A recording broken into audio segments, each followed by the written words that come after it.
Well,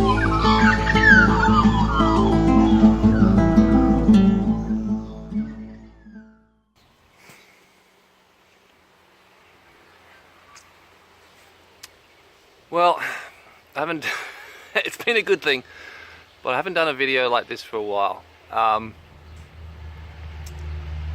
Because, things have been okay. But I'm going to go back. But stick with me, I'm going to go back. Years ago, years and years ago, it became very obvious to me that because of my eldest son's condition, his medical condition, Aidwood, that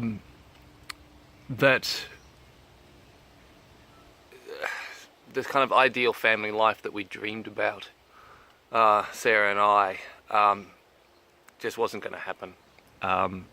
Unless, not at least, not before the funeral. But against many people's expectations, we've still got Aidwood with us. We've had near miss after near miss where we've almost lost him, but he's still there and he's still happy and he's still having fun. We can't communicate with him. We've been having, well, for a year and a half, we had weekly hospital visits, admissions the last year and a half or more. It's only in the last sort of 5 or 6 weeks that things have settled down a bit. And when I say settled down a bit, only in the last 6 weeks we've only had 3 admissions. So, that's an improvement. But it was obvious that I couldn't do a regular job. I couldn't do a regular business. I had to have some way of making money to support the family. And I had to support the family because I couldn't rely on the government, because the government only provides so much, and a lot of stuff it doesn't provide that you need. So you've got to get it from somewhere else.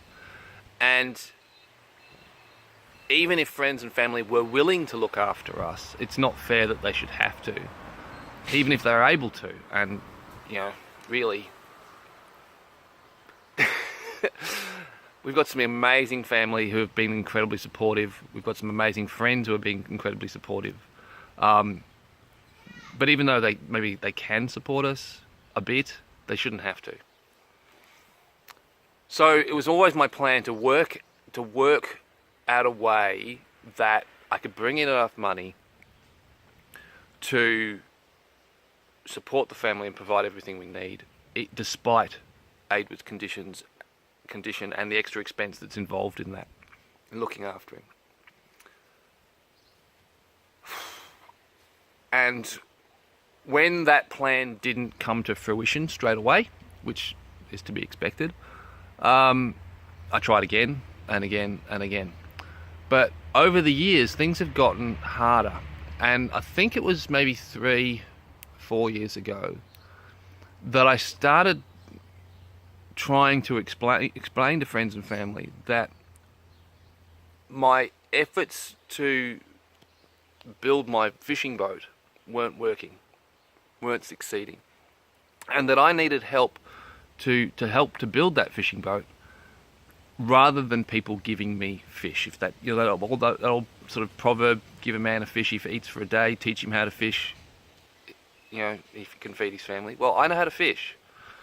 But I wanted to build a fishing boat that would help support me, support the family, but also support a whole stack of other people who could work in the boat with me. That was the plan.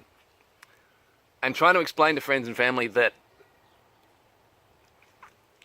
was what I was trying to do. And I didn't want charity. I didn't want donations. I didn't want people to do that kind of stuff for me and for us. I wanted help building the boat. So that's why I was calling for investment. That's why I was calling for people's contributions of funds and time. I wanted to give a return on the support that they gave. And I wanted their support to be, we believe in you and we believe in what you can do, and we're prepared to back you. That's what I wanted. But for whatever reason, like my poor communication skills, people's lack of resources,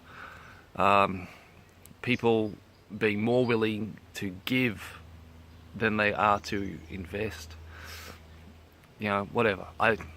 That hasn't happened, and there's no blame on them. I don't feel. I feel disappointed, but I'm not angry at people because it's their resources, their money, it's their call. Like even my mum has got like a 1.3 million dollar farm, which would be perfect to host Hedgerow Farm. It would be perfect. Brilliant soil, brilliant water, brilliant. It would be perfect. Would still be perfect. Except for the family dynamics, my mum's mental health, my brother's mental health.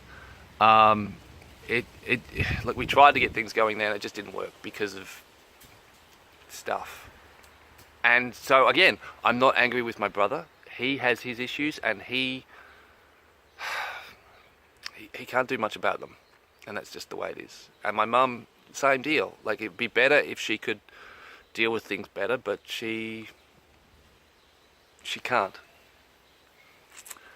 And intellectually I've always understood that, but now that I've got my own mental health issues because I'm exhausted, I don't just know that, I know where they're at, because you know, when your head's not working properly, there's all sorts of things you can't do. And when your legs are broken, it's really easy for people to understand, oh, your legs are broken, you can't do that. When your head's broken, much harder. So why am I talking about this? Well, we've hit the point where we're now a charity case. Like we probably hit that point realistically a while ago. The support that I've been getting from some amazing friends and family and strangers via Patreon has been great. That's allowed me to kickstart my my tool sales by having given me the funds to be able to take the risk to bring tools in from Japan and start selling them. That continues to go well. I'm going to start bringing in tools again from Europe, and that's something I can do to make some money and support myself. It's also allowed me to buy equipment and do things that I wouldn't have been able to do, I wouldn't have had the funds to do, wouldn't have been able to take the risks to do without that cash coming in. So that's been a brilliant support. But still, it's not, this is the crappy thing, is it's not enough. We've had the wheelchair vehicle, Aidwood's wheelchair vehicle, off the road for I don't know how long now. We still owe a horrible amount of money on that vehicle, and we've now just had the quote done for repairs on it for $4,000. And I've just had the chat with one of Sarah's uncles, and he's gone out and he's found an organisation that's willing to contribute $500 to that. Sarah's been running around all over the place trying to find people who would support, grant the money to get that vehicle back on the road. But all the regular organisations that do this sort of thing, they don't do vehicles. And they don't do vehicles because the need is absolutely massive. There are so many families in this situation like us that don't have the money to get a vehicle, which means it cuts down their independence. It puts massively extra pressure on the families and so on. It also actually ends up costing the government a lot more money because they pay for taxis, but they won't pay for a vehicle. Get the logic, get your head around that logic. But that's what they do, because apparently that's more, because they can't give people vehicles. That would just be wrong. But anyway, so Sarah's uncle's spoken to this guy at this organisation. They've got $500 to contribute towards it. And his suggestion that we start going around talking to people like Rotary and the Lions clubs and all that sort of stuff. Well, quite frankly, I can't do that. I literally am going cold thinking about it. I just can't. And I'm ashamed of that. Because I need to. I'm ashamed that I haven't been able to make anything work well enough to support myself and support the family. But that's where we're at. It's just that, I'm a lot better than I was a little while ago, but I'm still a wreck. You know, my ability to interact with people is pretty limited. I went and had a chat to my glass supplier today for the guy who's getting me the glass for the beehives. I had a 15-20 minute chat with him. Really lovely guy, but that was all the social interaction I could do for the day. And I've got to go see the dentist this afternoon, so that's going to be fun. And I just hate this. I hate being in a situation where I can no longer focus on trying to build the fishing boat. I just have to ask for fish. And this video isn't about asking you guys for your help and support. It's not. This video is about me explaining where I'm at and how much I hate it. Yeah, Sarah? Okay. Now, I'm sure there'll be extra support coming in because of this video, but it's not why I'm doing it. It's really not.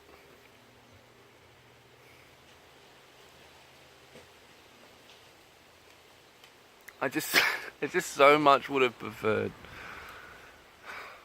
to use my brain, to use my skills, the skills that I'm showing in these videos, and I'm going to be doing more of that as I go. I can relate how these little bits and pieces of projects that I'm doing now, how they can relate to bigger things. But I'm out of time. So we're going to have to go to people like Rotary and stuff, because we're out of options.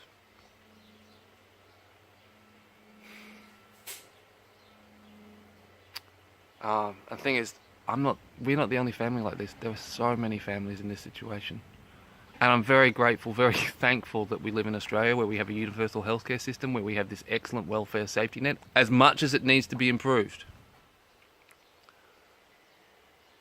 Can you imagine dealing with the situation we're dealing with in America? Can you imagine having to fight an insurance company to get the support that you need? Just the medical care, let alone everything else? Like, even in Australia, we have to consider whether we keep Edward or not. And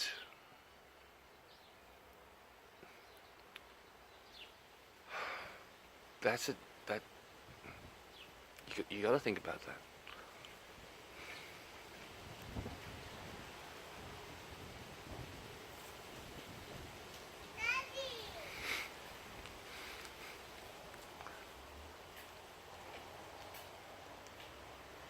But I'm going to keep going.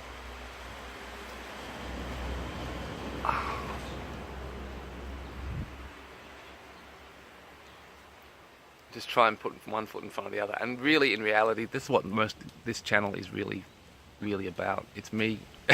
It's helping me to just keep going. From one ambulance call, from one seizure, from one bill to the next. It allows me to cope, and it's helping me to get better. So, if you really want to help,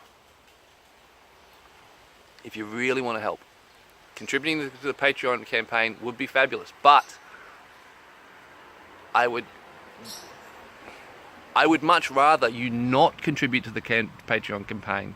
You subscribe to this video and you share the videos when you come out. That's what I would prefer, because it's about building a community, about building a base, getting my ideas and my stuff out there will help me build the boat. And we'll go to Rotary and Lions and wherever else and talk to them about giving us some fish. So anyway, if you got to this point, 15 minutes of a downer, thanks for watching. I'll see you around.